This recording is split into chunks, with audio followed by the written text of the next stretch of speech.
שבת בחודש דצמבר, קריר בחוץ. אני אוהבת לשים מפה יפה, לעשות קידוש, להתפלל בבוקר. זה המטבח שלי, ביום יום רגיל. כשהוא לא מסודר או נקי, יש כלים בכיור, יש דברים בחוץ. וזה המדף של השתייה החמה, המדף המועדף עליי. אני מאוד אוהבת משקאות חמים. תה, קפה של שבת, כשלא בא לי לבשל במקינטה. וזאת גולי המתוקה.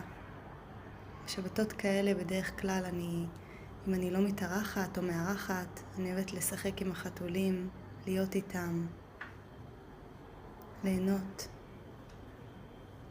פה יש ליד הדלת דברים שאני רוצה למסור. פח ושקית עם דברים שווים. והסלון שלי, שהוא בעצם כרגע מגרש המשחקים של החתולים, אני כל הזמן ממציאה להם כל מיני משחקים מעניינים. אז בשבתות קרירות אני מטיילת קרוב לבית. יש לי שדרה נעימה של עצים.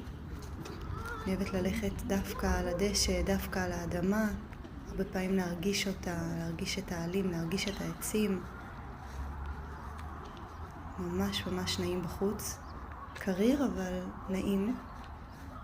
וזהו, אני אוהבת לטייל ולחזור לקוזינס. שתהיה שבת שלום.